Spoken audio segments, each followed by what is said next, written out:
Production in long run. ನಾವೀಗಾಗಲೇ short run ಬಗ್ಗೆ ಅಧ್ಯಯನ ಮಾಡಿದ್ದೀವಿ.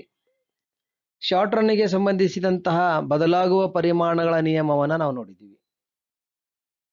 ಈಗ ಪ್ರತಿಫಲಗಳ ಪ್ರಮಾಣ ನಿಯಮ, law of returns to scale. ಪ್ರತಿಫಲಗಳ ಪ್ರಮಾಣ ನಿಯಮ ಅಂದರೆ ಎಲ್ಲ ಉತ್ಪಾದನಾಂಗಗಳನ್ನು ಒಂದೇ ಪ್ರಮಾಣದಲ್ಲಿ ಹೆಚ್ಚಿಸಿದಾಗ ಉತ್ಪಾದನೆಯಲ್ಲಿ ಆದ ಪ್ರತಿಫಲಗಳನ್ನು ತಿಳಿಯುವುದೇ ಪ್ರತಿಫಲಗಳ ಪ್ರಮಾಣ ನಿಯಮವಾಗಿದೆ. ಅಂದರೆ ಒಬ್ಬ ಉತ್ಪಾದಕ ತನ್ನ ಉತ್ಪಾದನೆಯಲ್ಲಿ ಎಲ್ಲ ಉತ್ಪಾದನಾಂಗವನ್ನು ಒಂದೇ ಪ್ರಮಾಣದಲ್ಲಿ ಹೆಚ್ಚಿಸಿದಾಗ ಉತ್ಪಾದನೆಯಲ್ಲಿ ಯಾವ ರೀತಿಯಾಗಿ ಹೆಚ್ಚಾಗುತ್ತದೆ ಅನ್ನೋದನ್ನು ತಿಳಿಯುವುದೇ ಪ್ರತಿಫಲಗಳ ಪ್ರಮಾಣ ನಿಯಮವಾಗಿದೆ. ಈ ಪ್ರತಿಫಲಗಳ ಪ್ರಮಾಣ ನಿಯಮದಲ್ಲಿ 3 ಆಯಾಮಗಳನ್ನು ನೋಡ್ತೀವಿ ನಾವು. ಮೊದಲನೇದಾಗಿ ಏರಿಕೆಯ ಪ್ರತಿಫಲಗಳ ಪ್ರಮಾಣ, ಇದನ್ನ IRS ಅಂತ ಕರಿತೀವಿ ನಾವು, ಇನ್ಕ್ರೀಸಿಂಗ್ ರಿಟರ್ನ್ಸ್ ಟು ಸ್ಕೇಲ್. ಏರಿಕೆಯ ಪ್ರತಿಫಲಗಳ ಪ್ರಮಾಣ ಅಂದ್ರೆ ಉತ್ಪಾದನೆಯ ಪ್ರಮಾಣದಲ್ಲಾದ ಹೆಚ್ಚಳವು ಉತ್ಪಾದನಾಂಗಗಳ ಪ್ರಮಾಣದ ಹೆಚ್ಚಳದ ದರಕ್ಕಿಂತ ಅಧಿಕ ಪ್ರಮಾಣದಲ್ಲಿ ಹೆಚ್ಚುತ್ತಿದ್ದರೆ ಅದನ್ನ ಏರಿಕೆಯ ಪ್ರತಿಫಲಗಳ ಪ್ರಮಾಣ ಎನ್ನುವರು. ಬಹಳ ಸರಳವಾಗಿ ನಾವು ಅರ್ಥ ಮಾಡ್ಕೋಬೇಕು.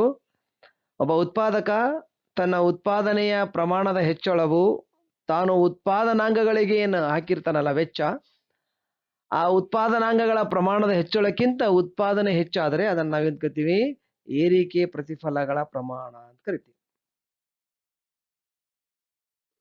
Increasing returns to scale, IRS, ಏರಿಕೆಯ ಪ್ರತಿಫಲಗಳ ಪ್ರಮಾಣ. ನೋಡೋಣ ಈಗ ಟೇಬಲ್ ಅಲ್ಲಿ ನಾವು ಏರಿಕೆಯ ಪ್ರತಿಫಲಗಳ ಪ್ರಮಾಣ ಯಾವ ರೀತಿಯಾಗಿದೆ ಅನ್ನುವಂಥದ್ದು ನೋಡೋಣ. ಇಲ್ಲಿ ನೋಡಿ ಟೇಬಲ್. ಈ ಟೇಬಲ್ ಅಲ್ಲಿ 2 ಉತ್ಪಾದನಾಂಗಗಳಿವೆ. First one labour, second one capital. Labour to capital 1, total product 10. Labour ಏನ್ ಮಾಡಿದ್ದಾನೆ, ಡಬಲ್ ಮಾಡಿದ್ದಾನೆ, 100% ಜಾಸ್ತಿ ಮಾಡಿದ್ದಾನೆ. 2 ಇದ್ದಿದ್ದು 4, ಕ್ಯಾಪಿಟಲ್ 1 ಇದ್ದಿದ್ದು 2 ಮಾಡಿದ್ದಾನೆ. ಹಾಗಾಗಿ ಪ್ರೊಡಕ್ಷನ್ ನೋಡಿ, ಇಲ್ಲಿ ಲೇಬರ್ 2 ದಿಂದ 4ಗೆ ಹೆಚ್ಚಿಸಿದ್ದಾನೆ, ಕ್ಯಾಪಿಟಲ್ 1 ದಿಂದ 2 ಜಾಸ್ತಿ ಮಾಡಿದ್ದಾನೆ. 100% ಉತ್ಪಾದನಾಂಗವನ್ನು ಹೆಚ್ಚು ಮಾಡಿದ್ದಾನೆ. ಹಾಗಾದ್ರೆ ಉತ್ಪಾದನೆ ಎಷ್ಟಾಗಿದೆ, 25 ಆಗಿದೆ. ಮೊದಲೆಷ್ಟಿತ್ತು, 2 1 ಇದ್ದಾಗ 10, 4 2 ಇದ್ದಾಗ 25. ಅಂದ್ರೆ ಉತ್ಪಾದನಾಂಗವನ್ನು ಡಬಲ್ ಮಾಡಿದ್ರೆ ಉತ್ಪಾದನೆ ಡಬಲ್ ಅಂದ್ರೆ 20 ಆಗಬೇಕಿತ್ತು, 20ಕ್ಕಿಂತ ಹೆಚ್ಚಾಗಿದೆ. ಇದನ್ನೇ ನಾವೇನ್ ಕರಿತೀವಿ, ಏರಿಕೆಯ ಪ್ರತಿಫಲಗಳ ಪ್ರಮಾಣ. ಅಂದ್ರೆ ಉತ್ಪಾದನೆಯು ಉತ್ಪಾದನಾಂಗಗಳ ಮಟ್ಟಕ್ಕಿಂತ ಹೆಚ್ಚಾಗುವುದನ್ನ IRS ಅಂತೇಳಿ ಕರೆಯುತ್ತೇವೆ. ಈಗ ಎರಡನೇ ಆಯಾಮ, ಸ್ಥಿರ ಪ್ರತಿಫಲಗಳ ಪ್ರಮಾಣ. ಇದನ್ನ CRS ಅಂತ ಕರಿತೀವಿ ನಾವು, ಕಾನ್ಸ್ಟಂಟ್ ರಿಟರ್ನ್ಸ್ ಟು ಸ್ಕೇಲ್. ಸ್ಥಿರ ಪ್ರತಿಫಲಗಳ ಪ್ರಮಾಣ ನಿಯಮ ಅಂದ್ರೆ ಏನಪ್ಪಾ ಅಂತಂದ್ರೆ ಉತ್ಪಾದನೆಯ ಪ್ರಮಾಣದಲ್ಲಾದ ಹೆಚ್ಚಳವು ಉತ್ಪಾದನಾಂಗಗಳಲ್ಲಿ ಆದ ಹೆಚ್ಚಳಕ್ಕೆ ಸಮವಾಗಿದ್ದರೆ ಅದನ್ನ ಸ್ಥಿರ ಪ್ರತಿಫಲಗಳ ಪ್ರಮಾಣ ಎನ್ನುವರು. ಅಂದ್ರೆ ಒಬ್ಬ ಉತ್ಪಾದಕ ತನ್ನ ಉತ್ಪಾದನೆಯಲ್ಲಿ ಎಷ್ಟು ಉತ್ಪಾದನಾಂಗಗಳನ್ನು ಹೆಚ್ಚು ಮಾಡ್ತಾನೋ ಅಷ್ಟೇ ಪ್ರಮಾಣದಲ್ಲಿ ಉತ್ಪಾದನೆಯಾದರೆ ಅದನ್ನ ನಾವೇನ್ ಕರಿತೀವಿ, ಸ್ಥಿರ ಪ್ರತಿಫಲಗಳ ಪ್ರಮಾಣ ಅಂತ ಕರಿತೀವಿ. ಕಾನ್ಸ್ಟಂಟ್ ರಿಟರ್ನ್ಸ್ ಟು ಸ್ಕೇಲ್, ಸ್ಥಿರ ಪ್ರತಿಫಲಗಳ ಪ್ರಮಾಣ. ಈಗ ಟೇಬಲ್ ಮೂಲಕ ನಾವು ಇದನ್ನ ನೋಡೋಣ. ಟೇಬಲ್ ಅಲ್ಲಿ ಲೇಬರ್, ಕ್ಯಾಪಿಟಲ್, ಈ ಟೇಬಲ್ ಅಲ್ಲಿ ಲೇಬರ್ ಮತ್ತು ಕ್ಯಾಪಿಟಲ್ ಅನ್ನುವಂತಹ ಎರಡು ಉತ್ಪಾದನಾಂಗಗಳಿವೆ. ಟಿಪಿಪಿ ಅನ್ನುವಂಥದ್ದು ಪ್ರೊಡಕ್ಷನ್, ಉತ್ಪನ್ನ ಎಷ್ಟಾಗಿದೆ ಅನ್ನುವಂಥದ್ದನ್ನು ತೋರಿಸ್ತದೆ. Labour 2, capital 1, total production 10. Labour ಏನ್ ಮಾಡಿದಾನೆ, ಈಗ 2 ದಿಂದ 4 ಗೆ ಹೆಚ್ಚಿಸಿದಾನೆ, 100% ಹೆಚ್ಚಳ. 2 ದಿಂದ 4 ಡಬಲ್ ಮಾಡಿದಾನೆ. ಕ್ಯಾಪಿಟಲ್ ಅನ್ನು ಕೂಡ ಅಷ್ಟೇ 1 to 2 ಮಾಡಿದಾನೆ. Total production 20. ಫಸ್ಟ್ ಒನ್ 2 1 ಇದ್ದಾಗ 10, 4 2 ಇದ್ದಾಗ 20. ಅಂದ್ರೆ ಉತ್ಪಾದನಾಂಗವನ್ನ ಹೆಚ್ಚಿಸಿದಾಗ 100% ಜಾಸ್ತಿ ಮಾಡಿದಾಗ ಉತ್ಪಾದನೆಯು ಕೂಡ ಅಷ್ಟೇ ಪ್ರಮಾಣದಲ್ಲಿ 100% ಹೆಚ್ಚಾಗಿದೆ.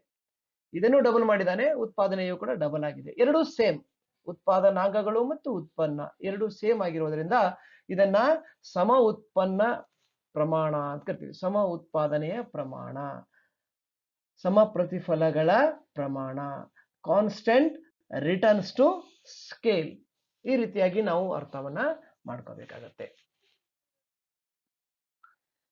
ಮೂರನೇ ಆಯಾಮ ಇಳಿಕೆಯ ಪ್ರತಿಫಲಗಳ ಪ್ರಮಾಣ. ಇದನ್ನ ನಾವು ಶಾರ್ಟ್ ಆಗಿ DRS ಅಂತ ಕರಿತೀವಿ ನಾವು. Diminishing returns to scale. ಇದೇನು ಹೇಳುತ್ತೆ, ಉತ್ಪಾದನೆಯ ಪ್ರಮಾಣದಲ್ಲಾದ ಹೆಚ್ಚಳವು ಉತ್ಪಾದನಾಂಗಗಳ ಪ್ರಮಾಣದ ಹೆಚ್ಚಳದ ದರಕ್ಕಿಂತ ಕಡಿಮೆ ಇದ್ದರೆ, ಅಂದ್ರೆ ಉತ್ಪಾದನಾಂಗಗಳನ್ನ ನಾವು ಡಬಲ್ ಮಾಡಿದ್ರೆ ಉತ್ಪಾದನೆ ಡಬಲ್ ಆಗಲ್ಲ, ಅದಕ್ಕಿಂತ ಸ್ವಲ್ಪ ಕಡಿಮೆ ಇರ್ತದೆ. 100% ಉತ್ಪಾದನಾಂಗವನ್ನು ನಾವು ಹೆಚ್ಚು ಮಾಡಿದರೆ 100%ಗಿಂತ ಕಡಿಮೆ ಉತ್ಪಾದನೆಯನ್ನು ನಾವು ನೋಡ್ಬೋದು. ಅದರಲ್ಲಿ ನಾವೇನ್ ಕರಿತೀವಿ, ಇಳಿಕೆ ಪ್ರತಿಫಲಗಳ ಪ್ರಮಾಣ ಅಂತೇಳಿ ಕರೀತೀವಿ. ನೋಡೋಣ, ಒಂದು ಟೇಬಲ್ ನೋಡೋಣ. ಡಿಮಿನಿಷಿಂಗ್ ರಿಟರ್ನ್ಸ್ ಟು ಸ್ಕೇಲ್, ಇಳಿಕೆಯ ಪ್ರತಿಫಲಗಳ ಪ್ರಮಾಣ. ಕೋಷ್ಟಕದ ಮೂಲಕ ನಾವು ಇದನ್ನ ಅರ್ಥ ಮಾಡ್ಕೊಳ್ಳೋಣ. ಫಸ್ಟ್ ಕಾಲಮ್ ನಲ್ಲಿ ಲೇಬರ್, ಸೆಕೆಂಡ್ ಕಾಲಮ್ ನಲ್ಲಿ ಕ್ಯಾಪಿಟಲ್.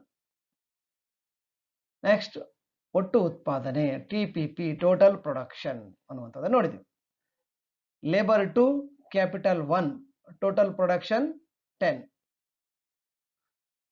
ಲೇಬರ್ ಮತ್ತು ಕ್ಯಾಪಿಟಲ್ ಎರಡನ್ನ ಡಬಲ್ ಮಾಡಿದ್ದಾನೆ. ದೀರ್ಘಾವಧಿಯಲ್ಲಿ ಎಲ್ಲಾ ಉತ್ಪಾದನಾಂಗಗಳನ್ನು ಬದಲಾಯಿಸಿದ್ದಾನೆ. ಡಬಲ್ ಮಾಡಿದಾಗ ಒಟ್ಟು ಉತ್ಪಾದನೆ 18 ಆಗಿದೆ ನೋಡಿ. 2 1 ಇದ್ದಾಗ 10, 2 ದಿಂದ 4, 1 to 2 ಅಂದ್ರೆ ಡಬಲ್ ಮಾಡಿದ್ದಾನೆ, 18 ಆಗಿದೆ, 18 ಆಗಿದೆ. ಅಂದ್ರೆ ಉತ್ಪಾದನಾಂಗಗಳನ್ನ 100% ಹೆಚ್ಚಿಸಿದಾಗ, ಉತ್ಪಾದನಾಂಗವನ್ನ 100% ಹೆಚ್ಚಿಸಿದಾಗ ಉತ್ಪನ್ನ 100%ಗಿಂತ ಕಡಿಮೆ. ಆಕ್ಚುಲಿ ಡಬಲ್ ಮಾಡಿದಾಗ ಉತ್ಪಾದನೆ 10 ಇದ್ದಿದ್ದು 20 ಆಗಬೇಕು, ಇಲ್ಲಿ ಏನಾಗಿದೆ 18 ಆಗಿದೆ, 2 ಕಡಿಮೆ ಆಗಿದೆ. ಇದನ್ನೇ ನಾವು ಎತ್ಕೋತೀವಿ ಇಳಿಕೆಯ ಪ್ರತಿಫಲಗಳ ಪ್ರಮಾಣ. ಅಂದ್ರೆ ಉತ್ಪಾದನಾಂಗವನ್ನ ಕೆಲವೊಂದು ಸಂದರ್ಭದಲ್ಲಿ ನಾವು ಹೆಚ್ಚು ಮಾಡಿದರೆ ಉತ್ಪಾದನೆಯಲ್ಲಿ ಹೆಚ್ಚಳ ಕಾಣುವುದಿಲ್ಲ. ಇದನ್ನೇ ಇಳಿಕೆ ಅಂತ ಕರಿತೀವಿ. ಉತ್ಪಾದನೆಯನ್ನು ಎಷ್ಟು ಜಾಸ್ತಿ ಮಾಡ್ತೀವಿ ಅಷ್ಟೇ ಪ್ರಮಾಣದಲ್ಲಿ ಉತ್ಪಾದನೆ ಆದ್ರೆ ಅದನ್ನ ಸ್ಥಿರ ಅಂತ ಕರಿತೀವಿ. ಉತ್ಪಾದನಾಂಗಗಳನ್ನ ಜಾಸ್ತಿ ಮಾಡಿದ್ರೆ ಅದಕ್ಕಿಂತಲೂ ಹೆಚ್ಚು ಉತ್ಪನ್ನ ಆದ್ರೆ ಅದನ್ನ ಏರಿಕೆ ಅಂತ ಕರಿತೀವಿ. ಹೀಗೆ ಈ ಪ್ರತಿಫಲಗಳ ಪ್ರಮಾಣ ನಿಯಮವನ್ನ ನಾವು ಉತ್ಪಾದನಾಂಗ ಮತ್ತು ಉತ್ಪನ್ನಗಳ ಆಧಾರದ ಮೇಲೆ ನಾವು ಅದನ್ನ ಅಳತೆ ಮಾಡ್ತೀವಿ.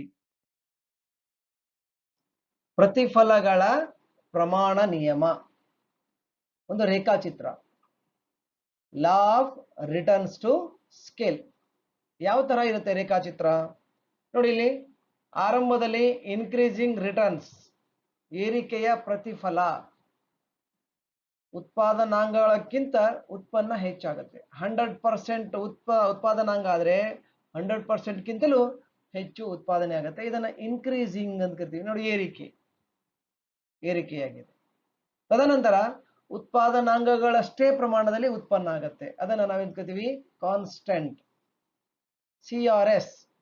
constant returns to scale. First one IRS, increasing returns to scale. CRS, constant returns to scale.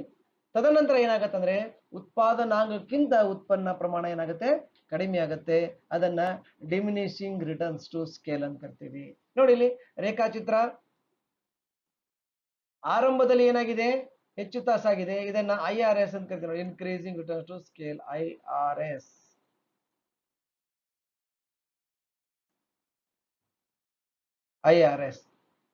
ನಂತರ ಅದನ್ನ CRS, ಕಾನ್ಸ್ಟೆಂಟ್ ಅಂತ ಬರ್ತಾರೆ ನೋಡ್ರಿ, CRS.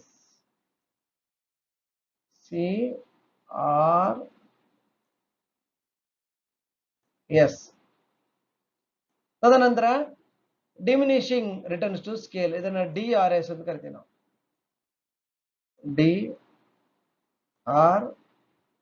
DRS. ಹೀಗೆ IRS, CRS ಮತ್ತು DRS ಈ ರೇಖಾಚಿತ್ರವನ್ನು ಕೂಡ ನಾವು ಈ ಪ್ರಶ್ನೆ ಬಂದ್ರೆ ಇದನ್ನು ಕೂಡ ನಾವು ಅದನ್ನ ಎಳಿಬಹುದು ಅಥವಾ ಅದನ್ನ ಡ್ರಾ ಮಾಡಬಹುದು ಅನ್ನುವಂಥದ್ದು.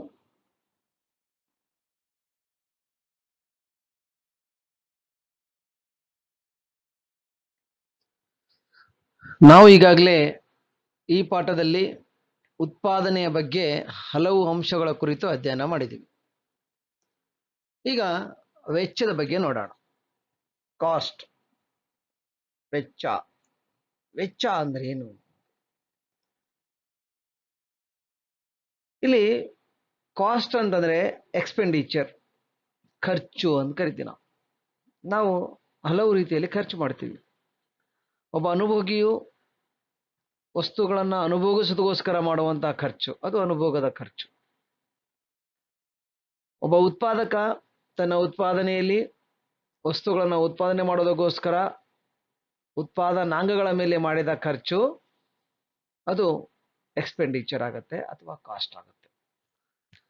ಇಲ್ಲಿ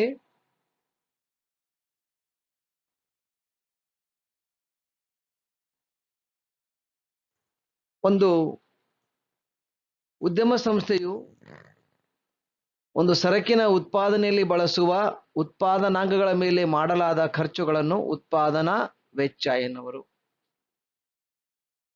ಅಂದ್ರೆ ಒಂದು ಉದ್ಯಮ ಸಂಸ್ಥೆಯು ಒಂದು ಸರಕಿನ ಉತ್ಪಾದನೆಯಲ್ಲಿ ಬಳಸುವಂತಹ ಉತ್ಪಾದನಾಂಗಗಳು ಯಾವ್ಯಾವ ಉತ್ಪಾದನಾಂಗಗಳು? ಭೂಮಿ, ಶ್ರಮ, ಬಂಡವಾಳ, ಸಂಘಟನೆ. ಇಂತಹ ಉತ್ಪಾದನಾಂಗಗಳ ಮೇಲೆ ಮಾಡಲಾದಂತಹ ಒಂದು ಖರ್ಚನ್ನು ನಾವೇನ್ ಕರಿತೀವಿ? ವೆಚ್ಚ ಅಂತ ಕರಿತೀವಿ. ಈ ವೆಚ್ಚದಲ್ಲಿ ನಾವು ಮತ್ತೆ ಎರಡು ಪ್ರಕಾರಗಳಾಗಿ ನೋಡ್ತೀವಿ, ಅಲ್ಪಾವಧಿಯ ವೆಚ್ಚಗಳು ಮತ್ತು ದೀರ್ಘಾವಧಿಯ ವೆಚ್ಚಗಳು ಅಂತೇಳಿ. Short run cost, long run cost ಅಂತೇಳಿ ಕರಿತೀವಿ. ಇಲ್ಲಿ ಅಲ್ಪಾವಧಿಯ ವೆಚ್ಚಗಳು ಅಂತ ಬಂದಾಗ ನಾವೀಗಾಗಲೇ ಉತ್ಪಾದನೆಯಲ್ಲಿ ಅಲ್ಪಾವಧಿಯ ಉತ್ಪಾದನೆ ಅಂತ ನೋಡಿದ್ವಿ. ಅಲ್ಪಾವಧಿಯಲ್ಲಿ ಕೆಲವು ಉತ್ಪಾದನಾಂಗಗಳನ್ನ ಬದಲಾವಣೆ ಮಾಡಲಿಕ್ಕೆ ಆಗುವುದಿಲ್ಲ. ಕೆಲವು ಉತ್ಪಾದನಾಂಗಗಳು ಸ್ಥಿರವಾಗಿರುತ್ತೆ, ಇನ್ನು ಕೆಲವು ಉತ್ಪಾದನಾಂಗಗಳು ಬದಲಾವಣೆಯಾಗಿರುತ್ತವೆ. ಹಾಗಾಗಿ ಅಲ್ಪಾವಧಿಯಲ್ಲಿ ಬದಲಾಗುವ ವೆಚ್ಚಗಳು ಇರುತ್ತೆ ಮತ್ತು ಸ್ಥಿರ ವೆಚ್ಚಗಳು ಕೂಡ ಇರುತ್ತೆ. ನೋಡೋಣ, ಈ ಅಲ್ಪಾವಧಿಯಲ್ಲಿ ಒಟ್ಟು 7 ವೆಚ್ಚಗಳಿವೆ. ಈ 7 ವೆಚ್ಚಗಳನ್ನು ನಾನು ಈಗಾಗಲೇ ಬರೆದಿದ್ದೀನಿ ಇಲ್ಲಿ. ಒಟ್ಟು ಸ್ಥಿರ ವೆಚ್ಚ TFC ಅಂತ ಕರಿತೀವಿ ನಾವು, ಅದನ್ನು ಟೋಟಲ್ ಫಿಕ್ಸ್ಡ್ ಕಾಸ್ಟ್. ಒಟ್ಟು ಬದಲಾಗುವ ವೆಚ್ಚ TVC ಅಂತ ಕರಿತೀವಿ ನಾವು, ಟೋಟಲ್ ವೇರಿಯೇಬಲ್ ಕಾಸ್ಟ್. ಒಟ್ಟು ವೆಚ್ಚ TC, ಟೋಟಲ್ ಕಾಸ್ಟ್. ಸರಾಸರಿ ಸ್ಥಿರ ವೆಚ್ಚ AFC, ಆವರೇಜ್ ಫಿಕ್ಸ್ಡ್ ಕಾಸ್ಟ್. ಸರಾಸರಿ ಬದಲಾಗುವ ವೆಚ್ಚ ಆವರೇಜ್ ವೇರಿಯೇಬಲ್ ಕಾಸ್ಟ್. ಅಲ್ಪಾವಧಿ ಸರಾಸರಿ ವೆಚ್ಚ ಅಂದರೆ SAC, ಅಲ್ಪಾವಧಿ ಸೀಮಾಂತ ವೆಚ್ಚ ಅಂದರೆ SMC. Short run marginal cost, short run average cost ಅಂತ ಕರಿತೀವಿ. ಹಾಗಾದ್ರೆ ಏನು TFC ಅಂದ್ರೇನು, TVC ಅಂದ್ರೇನು, TC ಅಂದ್ರೇನು, AFC ಅಂದ್ರೇನು, AVC ಅಂದ್ರೇನು, SAC ಅಂದ್ರೇನು, SMC ಅಂದ್ರೇನು ಅನ್ನುವಂಥದ್ದು. ಒಟ್ಟು 7 ಅಲ್ಪಾವಧಿಯ ವೆಚ್ಚಗಳು. ನಿಮಗೆ 6 ಅಂಕದ ಪ್ರಶ್ನೆಗಳನ್ನು ಕೇಳ್ತಾರೆ ವಾರ್ಷಿಕ ಪರೀಕ್ಷೆಯಲ್ಲಿ. ಅಲ್ಪಾವಧಿ ವೆಚ್ಚಗಳು ಅಂದ್ರೆ ಏನು, ಅವುಗಳನ್ನು ವಿವರಿಸಿ. ಅಥವಾ ಅಲ್ಪಾವಧಿಯ ವೆಚ್ಚವನ್ನು ಕೋಷ್ಟಕದ ಮೂಲಕ ಲೆಕ್ಕಾಚಾರ ಮಾಡಿ ಅಂತ ಕೇಳ್ತಾರೆ. 6 ಅಂಕದ ಪ್ರಶ್ನೆ. ವೆರಿ ವೆರಿ ಇಂಪಾರ್ಟೆಂಟ್ ಕಾನ್ಸೆಪ್ಟ್ ಇದು. ನೋಡೋಣ. ಮೊದಲನೇದಾಗಿ ಒಟ್ಟು ಸ್ಥಿರ ವೆಚ್ಚ, ಟೋಟಲ್ ಫಿಕ್ಸ್ಡ್ ಕಾಸ್ಟ್ ಅಂದ್ರೆ ಏನು ಅನ್ನುವಂಥದ್ದು. ಇಲ್ಲಿ ಸ್ಥಿರ ಉತ್ಪಾದನಾಂಗಗಳನ್ನು ಬಳಸಿಕೊಳ್ಳಲು ಉದ್ಯಮ ಘಟಕವು ಮಾಡುವ ವೆಚ್ಚವನ್ನ ಒಟ್ಟು ಸ್ಥಿರ ವೆಚ್ಚ ಅಂತ ಕರಿತೀವಿ ನಾವು. ಸ್ಥಿರ ಉತ್ಪಾದನಾಂಗಗಳನ್ನು ಬಳಸೋದಕ್ಕೋಸ್ಕರ ಉದ್ಯಮ ಘಟಕ ಖರ್ಚನ್ನು ಮಾಡ್ತದೆ, ಎಕ್ಸ್ಪೆಂಡಿಚರ್ ಅನ್ನು ಮಾಡುತ್ತೆ. ಅಂತಹ ವೆಚ್ಚವನ್ನ ಒಟ್ಟು ಸ್ಥಿರ ವೆಚ್ಚ ಅಂತ ಕರಿತೀವಿ. ಹಾಗಾದ್ರೆ ಸ್ಥಿರ ಉತ್ಪಾದನಾಂಗ ಅಂದ್ರೆ ಯಾವುವು ಅನ್ನುವಂಥದ್ದು. ಉದಾಹರಣೆ, ಖಾಯಂ ಸಿಬ್ಬಂದಿ ಅವರಿಗೆ ನಾವು ವೇತನ ಕೊಡಬೇಕಾಗತ್ತೆ, ಅಥವಾ ಕಟ್ಟಡದ ಬಾಡಿಗೆ, ಉತ್ಪಾದನೆ 0 ಇದ್ರೂ ಕೂಡ ನಾವು ಬಾಡಿಗೆನ ಕಟ್ಟಬೇಕಾಗತ್ತೆ. ಇಂತಹ ವೆಚ್ಚವನ್ನ ನಾವೇನ್ ಕರಿತೀವಿ? ಸ್ಥಿರ ವೆಚ್ಚ ಅಂತ ಕರಿತೀವಿ. ನಂತರ ಒಟ್ಟು ಬದಲಾಗುವ ವೆಚ್ಚ, ಟೋಟಲ್ ವೇರಿಯೇಬಲ್ ಕಾಸ್ಟ್. ನಾವೀಗಾಗಲೇ ಬದಲಾಗುವ ಉತ್ಪಾದನಾಂಗಗಳಂತ ಕರೆದೀನಿ ನಾನು. ಬದಲಾಗುವ ಉತ್ಪಾದನಾಂಗಗಳನ್ನ ಅಳವಡಿಸಿಕೊಳ್ಳಲು ಉದ್ಯಮ ಘಟಕವು ಮಾಡುವ ವೆಚ್ಚವನ್ನು ಒಟ್ಟು ಬದಲಾಗುವ ವೆಚ್ಚ ಎಂದು ಕರೆಯುತ್ತೇವೆ. ಹಾಗಾದ್ರೆ ಬದಲಾಗುವ ಉತ್ಪಾದನಾಂಗಗಳಂದ್ರೆ ಯಾವ್ಯಾವು? ಕಚ್ಚಾ ಸಾಮಗ್ರಿ ಆಗಿರ್ಬೋದು, ವಿದ್ಯುತ್ ಶಕ್ತಿ ಆಗಿರ್ಬೋದು, ಆಡಳಿತ ವೆಚ್ಚ ಆಗಿರ್ಬೋದು. ಹೀಗೆ ಉತ್ಪಾದನೆ ಪ್ರಾರಂಭವಾದಾಗ ಬದಲಾಗುವ ವೆಚ್ಚವು ಕೂಡ ಪ್ರಾರಂಭವಾಗತ್ತೆ. ಉತ್ಪಾದನೆ ಶೂನ್ಯ ಇದ್ದಾಗ ಬದಲಾಗುವ ವೆಚ್ಚ ಶೂನ್ಯ ಇರುತ್ತೆ. ಆದರೆ ಒಟ್ಟು ಸ್ಥಿರ ವೆಚ್ಚ ಆ ರೀತಿ ಇರುವುದಿಲ್ಲ. ಒಟ್ಟು ಸ್ಥಿರ ವೆಚ್ಚ ಉತ್ಪಾದನೆ ಶೂನ್ಯ ಇದ್ದರೂ ಕೂಡ ವೆಚ್ಚ ಇರುತ್ತೆ, ಸ್ಥಿರ ವೆಚ್ಚ ಇರುತ್ತೆ. ಆದರೆ ಬದಲಾಗುವ ವೆಚ್ಚ ಉತ್ಪಾದನೆ ಶೂನ್ಯ ಇದ್ರೆ ಇದು ಕೂಡ ಶೂನ್ಯ ಆಗಿರುತ್ತೆ. ಯಾವಾಗ ಉತ್ಪಾದನೆ ಪ್ರಾರಂಭ ಮಾಡ್ತೀವಿ ಆವಾಗ ಉತ್ಪಾದನಾಂಗಗಳನ್ನ ಕೊಂಡ್ಕೊಂತೀವಿ. ಬದಲಾಗುವ ಉತ್ಪಾದನಾಂಗವನ್ನ ಖರೀದಿ ಮಾಡಿ ಅದರ ಮೇಲೆ ಖರ್ಚನ್ನ ಮಾಡ್ತೀವಿ. ಈಗ ಒಟ್ಟು ವೆಚ್ಚ ಅಂತ ನಾನು ಕರೆದಿನಿ, TC, ಟೋಟಲ್ ಕಾಸ್ಟ್. ಹಾಗಾದ್ರೆ ಟೋಟಲ್ ಕಾಸ್ಟ್ ಅಂದ್ರೆ ಏನು ಅನ್ನುವಂಥದ್ದನ್ನು ನೋಡಿದಾಗ,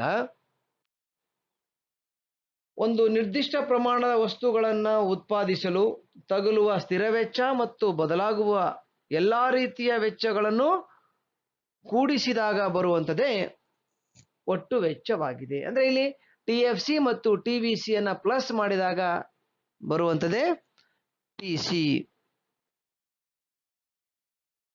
ನಂತರ 4ನೇದಾಗಿ ಸರಾಸರಿ ಸ್ಥಿರ ವೆಚ್ಚ ಅಂತ ಬರ್ತದೆ. ಇಲ್ಲಿ ಸ್ಥಿರ ವೆಚ್ಚ ಆಯಿತು, ಇಲ್ಲಿ ಸರಾಸರಿ ಸ್ಥಿರ ವೆಚ್ಚ. ಸರಾಸರಿ ಸ್ಥಿರ ವೆಚ್ಚ ಅಂದ್ರೆ ಏನು ಅನ್ನುವಂಥದ್ದನ್ನು ನೋಡಿದಾಗ, ಉತ್ಪಾದಿಸಲ್ಪಟ್ಟ ವಸ್ತುವಿನ ಪ್ರತಿ ಘಟಕದ ಸ್ಥಿರ ವೆಚ್ಚವನ್ನು ಸರಾಸರಿ ಸ್ಥಿರ ವೆಚ್ಚ ಎನ್ನುವರು. ಇದಕ್ಕೊಂದು ಸೂತ್ರ ಇದೆ, AFC = TFC / Q ಅಂತೇಳಿ. ಮುಂದಿನ ಕೋಷ್ಟಕವನ್ನು ಹಾಕುವಾಗ ಅದನ್ನ ಹೇಳ್ತೀನಿ. ಅಂದ್ರೆ ಉತ್ಪಾದಿಸಲ್ಪಟ್ಟ ವಸ್ತುವಿನ ಪ್ರತಿ ಘಟಕದ ಸ್ಥಿರ ವೆಚ್ಚವನ್ನು ನಾವೇನ್ ಕರಿತೀವಿ? ಸರಾಸರಿ ಸ್ಥಿರ ವೆಚ್ಚ ಎಂದು ಕರೆಯುತ್ತೇವೆ. ಸರಾಸರಿ ಬದಲಾಗುವ ವೆಚ್ಚ ಅಂದ್ರೆ ಏನು? Average variable cost. ಸರಾಸರಿ ಬದಲಾಗುವ ವೆಚ್ಚ ಅಂತಂದ್ರೆ ಉತ್ಪಾದಿಸಲ್ಪಟ್ಟ ವಸ್ತುವಿನ ಪ್ರತಿ ಘಟಕದ ಬದಲಾಗುವ ವೆಚ್ಚವನ್ನು ಸರಾಸರಿ ಬದಲಾಗುವ ವೆಚ್ಚ ಅಂತ ಕರಿತೀವಿ. ಇದನ್ನ ಲೆಕ್ಕಾಚಾರ ಮಾಡುವಂತ ಸೂತ್ರ AVC = TVC / Q. ಇದನ್ನು ಕೂಡ ನಾವು ಮುಂದೆ ಕೋಷ್ಟಕವನ್ನ ಲೆಕ್ಕಾಚಾರ ಮಾಡುವಾಗ ನೋಡೋಣ, ನಿಮಗೆ ಅದನ್ನು ಅರ್ಥ ಆಗತ್ತೆ. ನಂತರ ಸರಾಸರಿ ವೆಚ್ಚ, ಇದನ್ನು ನಾವು ಸರಾಸರಿ ವೆಚ್ಚ ಅನ್ನೋದಕ್ಕಿಂತ SAC ಅಂತ ಕರಿತೀವಿ ನಾವು, ಶಾರ್ಟ್ ರನ್ ಆವರೇಜ್ ಕಾಸ್ಟ್, ಅಲ್ಪಾವಧಿ ಸರಾಸರಿ ವೆಚ್ಚ. ಈ ಅಲ್ಪಾವಧಿ ಸರಾಸರಿ ವೆಚ್ಚ ಏನ್ ಹೇಳುತ್ತಪ್ಪ ಅಂದ್ರೆ, ಒಂದು ನಿರ್ದಿಷ್ಟ ಪ್ರಮಾಣದ ಒಟ್ಟು ಉತ್ಪಾದನೆಯಲ್ಲಿ ವಸ್ತುವಿನ ಪ್ರತಿಯೊಂದು ಘಟಕದ ಉತ್ಪಾದನೆಗೆ ತಗುಲುವ ವೆಚ್ಚವನ್ನ ಸರಾಸರಿ ವೆಚ್ಚ ಅಂತ ಕರಿತೀವಿ ನಾವು. ಒಂದು ನಿರ್ದಿಷ್ಟ ಪ್ರಮಾಣದ ಒಟ್ಟು ಉತ್ಪಾದನೆಯಲ್ಲಿ ವಸ್ತುವಿನ ಪ್ರತಿಯೊಂದು ಘಟಕಕ್ಕೆ ತಗುಲಿದ ವೆಚ್ಚವನ್ನ, ಪ್ರತಿಯೊಂದು ಘಟಕದ ಉತ್ಪಾದನೆಗೆ ತಗುಲುವ ವೆಚ್ಚವನ್ನ ಸರಾಸರಿ ವೆಚ್ಚ ಎಂದು ಕರೆಯುತ್ತೇವೆ. SAC = TC / Q. ಅಂದ್ರೆ ಒಟ್ಟು ವೆಚ್ಚ ಮತ್ತು ಒಟ್ಟು ಉತ್ಪನ್ನವನ್ನ ಭಾಗಿಸಿದಾಗ ಬರುವಂಥದ್ದೇ ಸರಾಸರಿ ವೆಚ್ಚವಾಗಿದೆ. ಕೊನೆಯದಾಗಿ ಅಲ್ಪಾವಧಿ ಸೀಮಾಂತ ವೆಚ್ಚ ಅಂತ ಕರಿತೀವಿ ನಾವು, SMC. SMC ಅಂತಂದ್ರೆ ಮಾರ್ಜಿನಲ್ ಕಾಸ್ಟ್. ಈ ಮಾರ್ಜಿನಲ್ ಕಾಸ್ಟ್ ಏನ್ ಹೇಳುತ್ತಪ್ಪ ಅಂತಾರೆ, ಉತ್ಪನ್ನದ ಪ್ರತಿ ಯೂನಿಟಿನ ಬದಲಾವಣೆಯಿಂದ ಒಟ್ಟು ವೆಚ್ಚದಲ್ಲಿ ಆಗುವ ಬದಲಾವಣೆಯ ಅವಧಿಯ ಒಟ್ಟು ವೆಚ್ಚದಲ್ಲಿ ಆಗುವ ಬದಲಾವಣೆಯನ್ನು ಅಲ್ಪಾವಧಿಯ ಸೀಮಾಂತ ವೆಚ್ಚ ಎನ್ನುವರು. ನೋಡಿ ಇಲ್ಲಿ, ಉತ್ಪನ್ನದ ಪ್ರತಿ ಯೂನಿಟಿನ ಬದಲಾವಣೆಯಿಂದ ಒಂದಿದ್ದು 2 ಮಾಡಿದಾಗ ಎಷ್ಟು ವೆಚ್ಚ ಜಾಸ್ತಿ ಆಯಿತು? ಪ್ರತಿ ಯೂನಿಟಿನ ಬದಲಾವಣೆಯಿಂದ ಒಟ್ಟು ವೆಚ್ಚದಲ್ಲಿ ಆಗುವ ಬದಲಾವಣೆ. ಉತ್ಪಾದನೆ 1 ಇದ್ದಾಗ ಒಟ್ಟು ವೆಚ್ಚ 30, ಉತ್ಪಾದನೆ 2 ಇದ್ದಾಗ ಒಟ್ಟು ವೆಚ್ಚ 38. ಎಷ್ಟು ಜಾಸ್ತಿ ಆಯಿತು? 8. ಹೀಗೆ ಪ್ರತಿ ಯೂನಿಟಿನ ಬದಲಾವಣೆಯಿಂದ ಆಗುವ ವೆಚ್ಚವೇ ಸೀಮಾಂತ ವೆಚ್ಚವಾಗಿದೆ. ಅಥವಾ ಇದನ್ನ ಇನ್ನೊಂದು ರೀತಿಯಲ್ಲಿ ಕೂಡ ಹೇಳ್ಬೋದು, ವಸ್ತುವಿನ ಹೆಚ್ಚುವರಿ ಘಟಕದ ಉತ್ಪಾದನೆಗೆ ತಗುಲುವ ವೆಚ್ಚವನ್ನ ಸೀಮಾಂತ ವೆಚ್ಚ ಎನ್ನುವರು.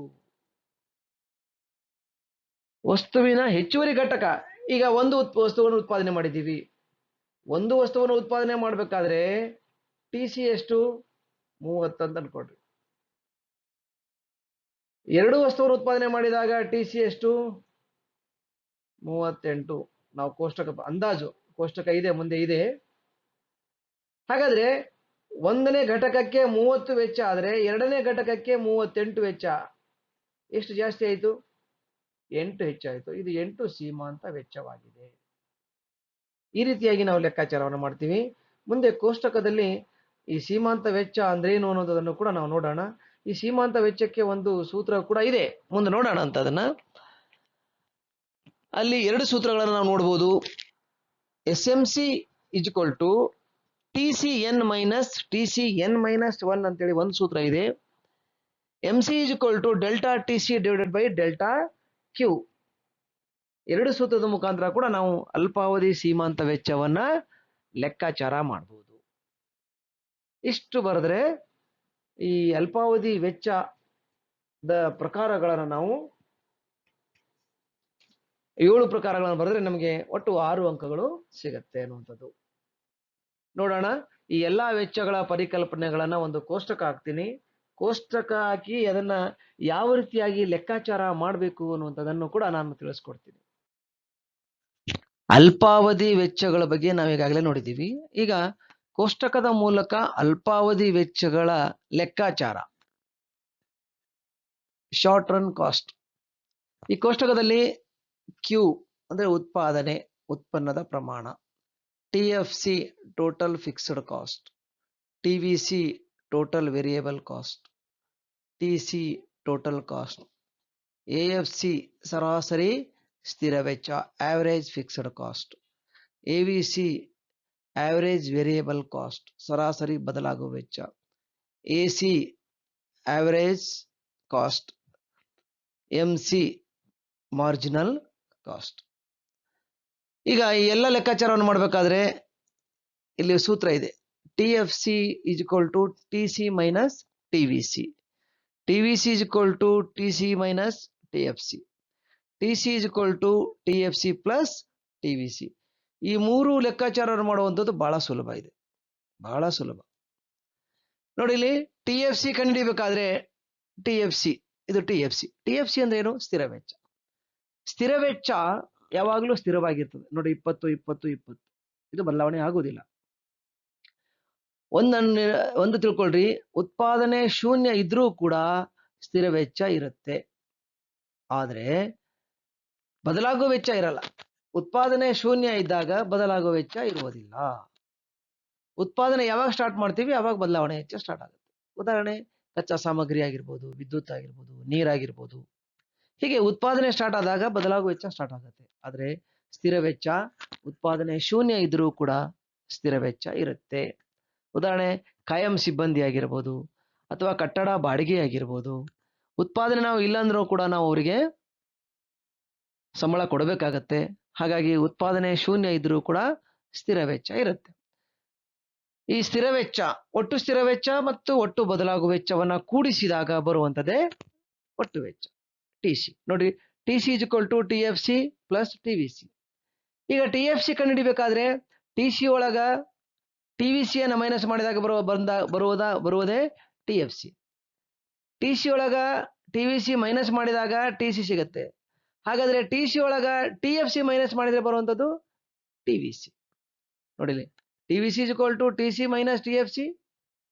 TFC is equal to TC minus TVC. TC ಒಳಗ TFC ತೆಗೆದ್ರೆ TVC ಸಿಗುತ್ತೆ. TC ಒಳಗ TVC ಸಿಗಿದ್ರೆ TFC ಸಿಗುತ್ತೆ ನಮಗೆ. ಈಗ ಒಂದು ಉದಾಹರಣೆ ನೋಡೋಣ. ಈಗ 20 ಈ ಒಂದು 38 ಇದೆ. TC 38, TC ಮೈನಸ್ TVC ಅಂತ ಅನ್ಕೊಂಡ್ರಿ. ಮೈನಸ್ TVC ಎಷ್ಟು 18, 30 ಮೈನಸ್ 18 ಎಷ್ಟಾಗುತ್ತೆ 20. ಇದು TC. ಈ ರೀತಿಯಾಗಿ ಲೆಕ್ಕಾಚಾರವನ್ನು ಮಾಡ್ತೀವಿ. ಈಗ TVC ಕಂಡುಹಿಡಿಯೋಣ. TVC ಸೂತ್ರ ಏನು? TVC is equal to TC minus TFC. TC ಎಷ್ಟಿದೆ 38 ಇದೆ.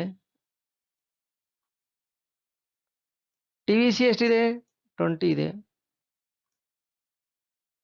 38 ಮೈನಸ್ 20 18. ಇದು TVC. ಈ ರೀತಿಯಾಗಿ ಲೆಕ್ಕಾಚಾರವನ್ನ ಮಾಡ್ತೀವಿ. ಅದೇ TC ಕಂಡುಹಿಡಿಬೇಕಾದ್ರೆ TVC ಪ್ಲಸ್ TFC.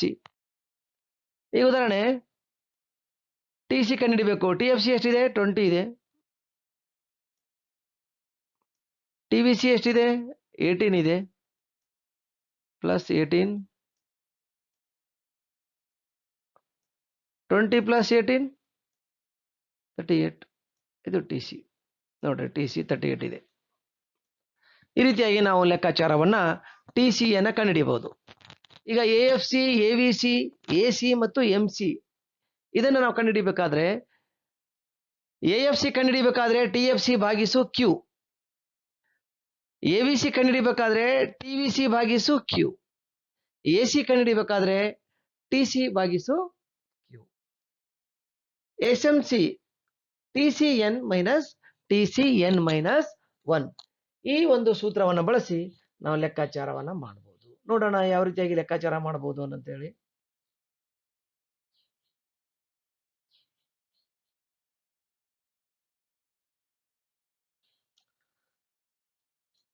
ಈಗ first one AFC. AFC is equal to TFC ಭಾಗಿಸು Q. ಇಲ್ಲಿ ನೋಡಿ AFC. ಈಗ 20 ಹೆಂಗ್ ಬಂತು ಅಂತ ನಮಗೆ ಕೇಳ್ಕೋಬೇಕಾದ್ರೆ 20 ಇಲ್ಲಿ ಕಂಡುಹಿಡಿಬೇಕು. ಇಲ್ಲಿ ಗ್ಯಾಪ್ ಇದೆ ಅಂತ ಅನ್ಕೊಟ್ರಿ. ಹಾಗಾದ್ರೆ TFC ಎಷ್ಟಿದೆ 20 ಭಾಗಿಸು Q ಎಷ್ಟಿದೆ 1. 20 ಭಾಗಿಸು 1 ಅಂದ್ರೆ 20. Next TFC 20, Q 2. 20 divided by 2 ಅಂದ್ರೆ 10.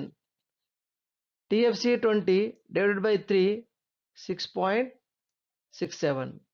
TFC 20 divided by 4 answer 5.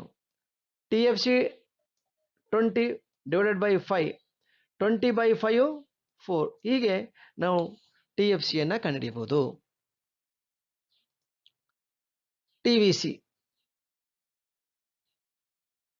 TVC ಮೂಲಕ ನಾವು ಏನು ಕಂಡುಹಿಡಿಯಬಹುದು?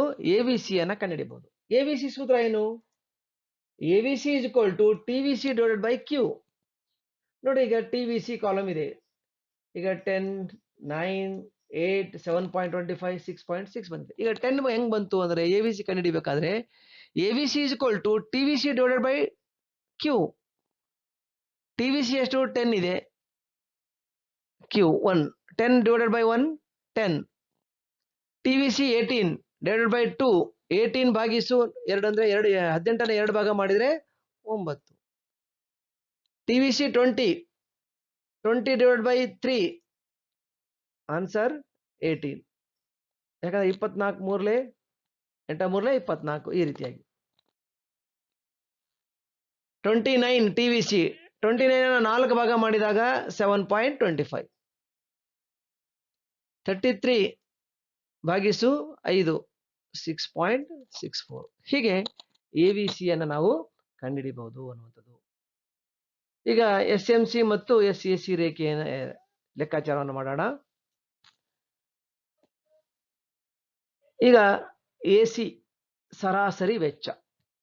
ಸರಾಸರಿ ವೆಚ್ಚ ಸೂತ್ರ ಏನು ಹೇಳುತ್ತೆ? AC is equal to T C divided by Q. AC as short run average cost is equal to T C divided by Q.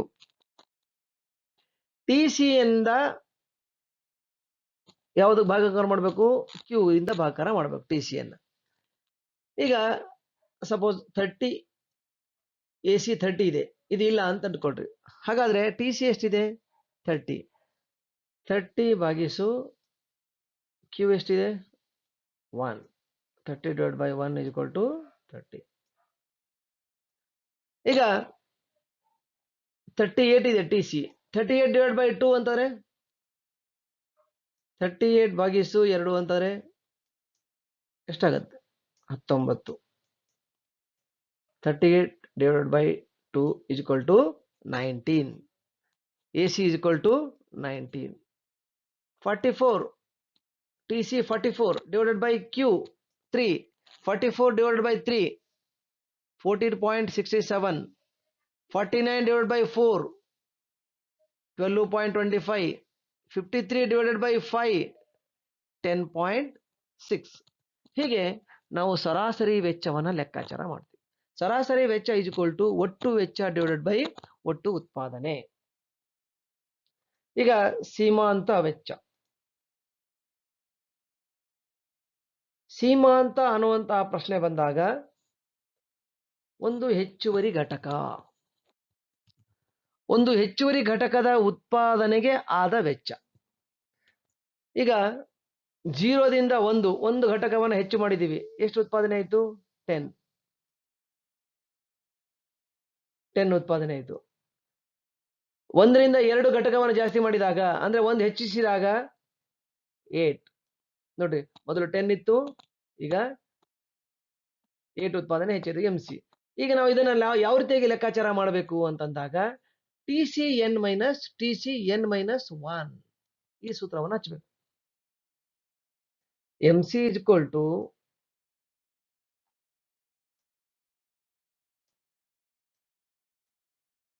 TCN minus TCN minus 1. ಬಹಳಷ್ಟು ಕೇರ್ಫುಲ್ ಆಗಿ ಇದನ್ನ ಅರ್ಥ ಮಾಡ್ಕೊಳ್ರಿ. ಬಹಳ ಈಜಿ ಇದೆ, ಅದು ಅರ್ಥ ಮಾಡ್ಕೊಳ್ಳೋದು ಬಹಳ ಈಜಿ. ಅರ್ಥ ಆಗ್ಲಿಲ್ಲ ಅಂದರೆ ಬಹಳ ಡಿಫಿಕಲ್ಟ್ ಅನಿಸುತ್ತೆ. TCN ಅಂದ್ರೆ ಒಟ್ಟು ಉತ್ಪನ್ನ ಅಂತ, ಒಟ್ಟು ಘಟಕಗಳು ಅಂತ. ಎನ್ ಅನ್ನುವಂಥದ್ದು ಘಟಕಗಳು. ಈಗ 5 ಘಟಕಗಳ ಉತ್ಪಾದನೆ ಎಷ್ಟು? 53. ಇದೆ ಲೆಕ್ಕಾಚಾರ ಮಾಡೋಣ. ಇಲ್ಲಿ 4 ಹೆಂಗ್ ಬಂತು ಅಂತ ನೋಡಿದಾಗ 5 ಘಟಕಗಳಿಂದ ಆದಂತ ಒಟ್ಟು ಉತ್ಪಾದನೆ ಎಷ್ಟು? 53. ಅಂದ್ರೆ TCN ಅಂದ್ರೆ ಒಟ್ಟು 5 ಘಟಕದಿಂದ ಆದಂತ ಉತ್ಪಾದನೆ 53 ಮೈನಸ್ TCN ಮೈನಸ್ 1 ಅಂತಾರೆ 5 ಘಟಕದಲ್ಲಿ 1 ಘಟಕವನ್ನ ಮೈನಸ್ ಮಾಡಿದಾಗ ಬರುವಂತದ್ದು 4. 4 ಘಟಕದಿಂದ ಆದಂತ ಉತ್ಪಾದನೆ ಎಷ್ಟು? 49. 53ರಲ್ಲಿ ನಾವು 49 ಮೈನಸ್ ಮಾಡಿದಾಗ 53 ಮೈನಸ್ 49 ಇಸ್ ಈಕ್ವಲ್ ಟು 4. ಇದು MC ಕರ್ವ್. MC ರೇಖೆಯನ್ನು ನಾವು ಈ ರೀತಿಯಾಗಿ, ಅಥವಾ MC ಅನ್ನ ನಾವು ಈ ರೀತಿಯಾಗಿ ಕಂಡಿಡ್ತೀವಿ. ಅದನ್ನ ಅಲ್ಪಾವಧಿ ಸೀಮಾಂತ ವೆಚ್ಚ ಅಂತ ಕರಿತೀವಿ. ಸೀಮಾಂತ ವೆಚ್ಚದ ಲೆಕ್ಕಾಚಾರ. ಈಗ ಇನ್ನೊಂದನ್ನು ನಾವು ಲೆಕ್ಕಾಚಾರ ಮಾಡೋಣ. ಈಗ ಟೋಟಲ್ ಕಾಸ್ಟ್ ಎಷ್ಟಿದೆ? 38. ಟೋಟಲ್ ಪ್ರೊಡಕ್ಷನ್ ಎಷ್ಟಿದೆ? 2. ನೋಡೋಣ. TCN 2 ಘಟಕದಿಂದ 38. ಒಟ್ಟು ವೆಚ್ಚ 38. 2 ಘಟಕದಿಂದ, N ಘಟಕದಿಂದ ಬಂದಂಥದ್ದು. TCN ಮೈನಸ್ 1 ಅಂದ್ರೆ ಈಗ 2 ಘಟಕದಿಂದ 38, 2ರಲ್ಲಿ 1 ಅನ್ನು ತೆಗೆದ್ರೆ 1 ಘಟಕದಿಂದ ಉತ್ಪಾದನೆ ಆದಂತ ಒಟ್ಟು ವೆಚ್ಚ 30 ಇಸ್ ಈಕ್ವಲ್ ಟು 38 ಮೈನಸ್ 30 ಅಂದ್ರೆ 8. ಇಲ್ಲಿ 8 ಬಂದಿದೆಯಲ್ಲ. ಈ ರೀತಿಯಾಗಿ ನಾವು ಅಲ್ಪಾವಧಿ ಸೀಮಾಂತ ವೆಚ್ಚ, ಶಾರ್ಟ್ ರನ್ ಮಾರ್ಜಿನಲ್ ಕಾಸ್ಟ್ ಅನ್ನ ನಾವು ಲೆಕ್ಕಾಚಾರವನ್ನ ಮಾಡಬಹುದು. ಸ್ವಲ್ಪ ಕನ್ಫ್ಯೂಸ್ ಆಗ್ಬೋದು, ಸ್ವಲ್ಪ ನಿಧಾನವಾಗಿ ನಾನು ಏನು ಹೇಳಿದ್ದೀನಿ ಅದನ್ನು ಸರಿಯಾಗಿ ಪಾಸ್ ಮಾಡಿ, ಬೇಕಾದರೆ ಒಂದು ಸಾರಿ ಬಿಟ್ಟು 2 ಸಾರಿ ಅದನ್ನು ರಿವೈಂಡ್ ಮಾಡಿ ನೋಡಿ, ಅರ್ಥ ಆಗತ್ತೆ. ನಿಮಗೆ ಅರ್ಥ ಆಗುವ ರೀತಿಯಲ್ಲಿ ಪ್ರಯತ್ನ ಮಾಡಿದ್ದೀನಿ. ಈಗ ಅಲ್ಪಾವಧಿಯ ವೆಚ್ಚದ ರೇಖೆಗಳ ಆಕಾರ. ನಾವೀಗಾಗಲೇ ಅಲ್ಪಾವಧಿ ವೆಚ್ಚ ಅಂದ್ರೇನು, ಅಲ್ಪಾವಧಿಯ ವೆಚ್ಚದ ಪರಿಕಲ್ಪನೆಗಳು ಮತ್ತು ಅಲ್ಪಾವಧಿಯ ವೆಚ್ಚದ ಕೋಷ್ಟಕವನ್ನು ನೋಡಿದ್ದೀವಿ. ಈಗ ಕೋಷ್ಟಕದ ಆಧಾರದ ಮೇಲೆ ನಾವು ರೇಖೆಗಳನ್ನು ನೋಡೋಣ. ಇಲ್ಲಿ OX ಅಕ್ಷದ ಮೇಲೆ ಉತ್ಪನ್ನವನ್ನು ಅಥವಾ ಔಟ್ಪುಟ್ ಅನ್ನು, Y ಅಕ್ಷದ ಮೇಲೆ ವೆಚ್ಚವನ್ನು ಅಳೆಯಲಾಗಿದೆ, ಕಾಸ್ಟ್. ಈಗ ಆರಂಭದಲ್ಲಿ 3 ವೆಚ್ಚದ ರೇಖೆಯನ್ನು ನೋಡೋಣ ನಾವು ಈ ಒಂದು ರೇಖಾಚಿತ್ರದಲ್ಲಿ. ಮೊದಲ 3 ಅಲ್ಪಾವಧಿಯ ವೆಚ್ಚದ ರೇಖೆಗಳು. ಮೊದಲನೇದಾಗಿ TFC ಕರ್ವ್. TFC ಕರ್ವ್ 20 ಇದೆ. ನಾವು ಕೋಷ್ಟಕವನ್ನು ನೋಡಿದಾಗ ಅದು 20 ಇದೆ. 20 ಹೆಂಗಿದೆಯಪ್ಪ ಅಂದ್ರೆ, ಉತ್ಪಾದನೆ ಶೂನ್ಯ ಇದ್ರೂ ಕೂಡ TFC ಅಥವಾ ಸ್ಥಿರ ವೆಚ್ಚ 20. ಇಲ್ಲಿ 50 ಇದೆ, ಇದನ್ನು ತೆಗೀರಿ, ಇದನ್ನ 20 ಅಂತ ಮಾಡ್ಕೊಳ್ಳೋಣ. ಓಕೆ, 20 ಸ್ಥಿರ ವೆಚ್ಚ 20. 0 ಇದ್ರೂ ಕೂಡ 20 ಇರುತ್ತೆ. ಉತ್ಪಾದನೆ ಹೆಚ್ಚಾದಂಗೆಲ್ಲ ಅದು 20 ಇರುತ್ತೆ. ಉತ್ಪಾದನೆ 1, 2, 3 ಜಾಸ್ತಿ ಆದಂಗೆಲ್ಲ ಅದು ಏನಾಗುತ್ತೆ, ಅಷ್ಟೇ ಇರುತ್ತೆ. ಹಾಗಾಗಿ ಅದು OX ಅಕ್ಷಕ್ಕೆ ಸಮಾನಾಂತರವಾಗಿರುತ್ತದೆ. ಈಗ TVC ರೇಖೆ. TVC ರೇಖೆ 0ದಿಂದ ಆರಂಭವಾಗಿದೆ. ಅಂದ್ರೆ ಉತ್ಪಾದನೆ ಶೂನ್ಯ ಇದ್ದಾಗ ಅದು ಶೂನ್ಯ ಇರುತ್ತೆ. ಉತ್ಪಾದನೆ ಹೆಚ್ಚಿಸದಂಗೆಲ್ಲ ಬದಲಾಗುವ ಉತ್ಪಾದನಾಂಗಗಳು ಏನಾಗುತ್ತೆ, ಹೆಚ್ಚುತ್ತಾ ಹೋಗುತ್ತವೆ. ಉತ್ಪಾದನೆ ಏನಿಲ್ಲ, ಬದಲಾಗುವ ವೆಚ್ಚ ಕಡಿಮೆ.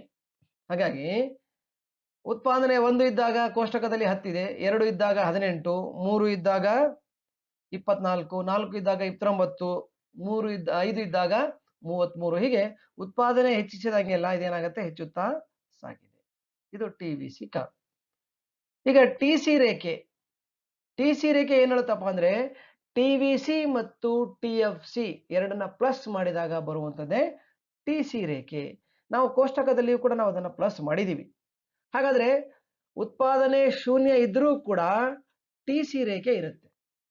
ಎಲ್ಲಿಂದ ಸ್ಟಾರ್ಟ್ ಆಗುತ್ತೆ, 20ರಿಂದ ಪ್ರಾರಂಭವಾಗಿದೆ. ಯಾಕಂದ್ರೆ TFC ಅಲ್ಲಿಂದ ಸ್ಟಾರ್ಟ್ ಆಗಿದೆ. ಉತ್ಪಾದನೆ 1 ಇದ್ದಾಗ TC 30, ಉತ್ಪಾದನೆ 2 ಇದ್ದಾಗ TC 38, 3 ಇದ್ದಾಗ 44, 4 ಇದ್ದಾಗ 49, 5 ಇದ್ದಾಗ 53. ಹೀಗೆ ಒಟ್ಟು ವೆಚ್ಚದ ರೇಖೆ ಏನಾಗುತ್ತೆ, ಹೆಚ್ಚುತ್ತಾ ಸಾಗುತ್ತದೆ. ಈಗ ಇನ್ನು 3 ಉಳಿದಂತಹ ಅಲ್ಪಾವಧಿ ವೆಚ್ಚದ ರೇಖೆಗಳ ಆಕಾರವನ್ನು ನೋಡೋಣ.